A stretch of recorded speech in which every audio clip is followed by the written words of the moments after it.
You've probably heard many things about NoFap, that it is boosting your testosterone, making you get better gains, make you more confident, also even boost your motivation. But you've probably also heard that it is increasing your chance to get prostate cancer, make you more stressed and more depressed. So what is actually true and what isn't? Well, in this video, I am going to break down one by one the most important claims for and against NoFap, so that at the end of this video you will be able to know exactly if you want to do it or not, if it's harming you or not. Now, by following the steps I'm going to share with you later on, I personally decided that I wanted to be doing NoFap. I've not been fapping since more than 9 months, not been watching porn since more than 3 years. But as you will see this throughout this video, you don't actually have to get to the same conclusion as I did. And you will understand exactly what I mean and why that is the case throughout the whole video. Now, let's start straight away with the claims against NoFap. The reasons why you shouldn't actually be doing it. Now, the first one you've probably heard a million times is that it is raising your chance to get prostate cancer. Now, is that actually true or is it false? Well, part of it is true, part of it is false. Now, what studies show is that fapping or ejaculating, so if it's sex or fapping, it does matter, more than 21 times a month decreases your chances to get prostate cancer by about 20 to 30%. That means that fapping does reduce your chance over your lifetime, that's very important, to get prostate cancer. But at the same time, doing NoFap doesn't actually increase your chances. So if you were to fap 10 times a month or 0 times a month, it would literally have the same effects over your lifetime. If you fap more than 21 times a month, that's when you get the 20 to 30% decrease. But doing NoFap doesn't increase, it just doesn't get you the benefits of fapping very often. But here is the thing, these studies show that fapping over a lifetime more than 21 times a month gets you that benefits, right? So what it actually also means for people that want to be doing NoFap is that they don't actually have to say no to that benefit. What you could actually just be doing is having normal healthy sex, because as said, ejaculation is the same, right? The body doesn't know if you're fapping or if you're having normal sex. Doing it more than 21 times a month and you wouldn't need to be fapping.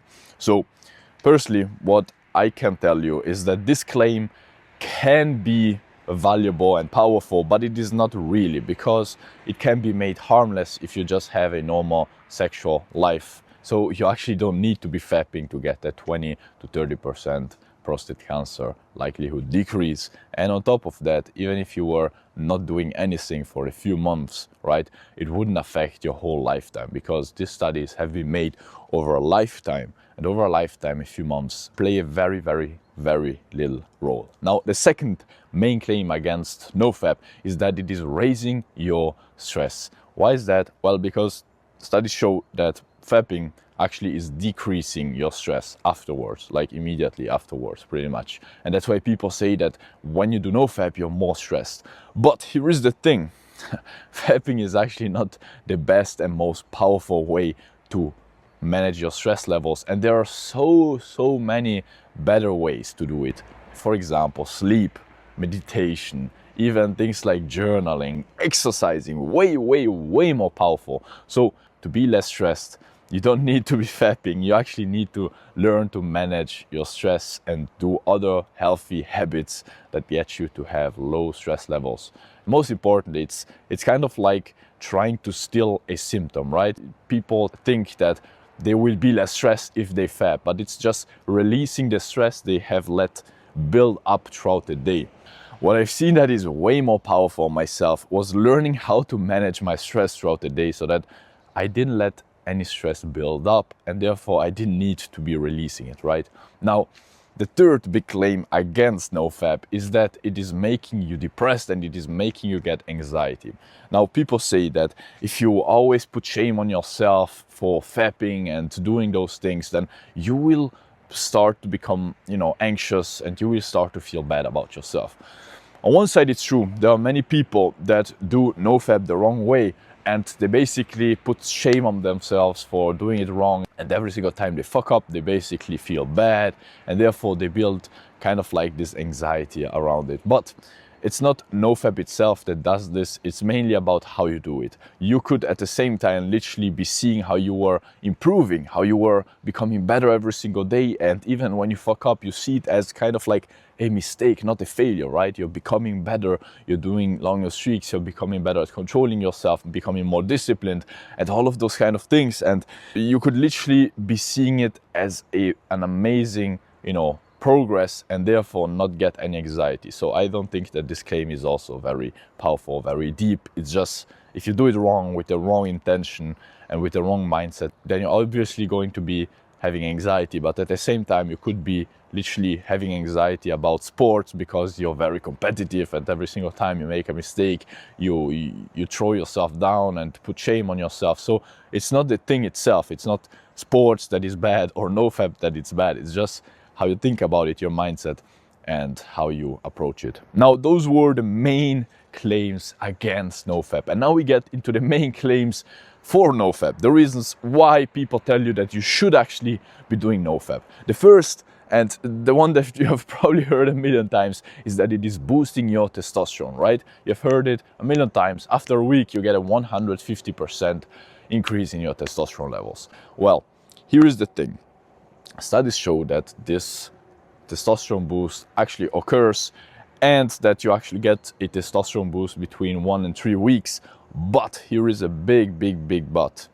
First things first, these studies are quite small, so they're not very reliable.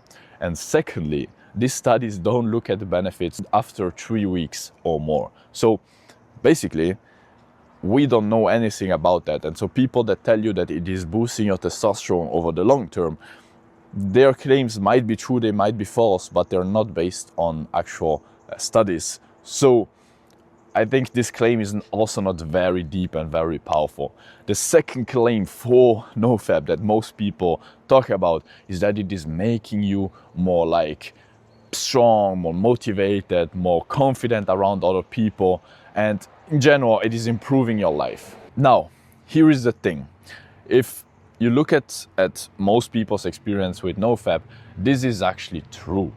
But, another but, it's not that much about NoFap itself, but it's about the identity that NoFap is creating in you. Studies show this, that basically NoFap itself doesn't like physiologically bring those benefits, or at least we don't know yet about them. But what NoFap does is making you feel amazing with yourself. When you know that you're doing the right thing and you're becoming better at controlling yourself, and you're becoming more disciplined, and you're building all of those traits that you want to be building, you're basically reinforcing the kind of identity of the person you want to become, right?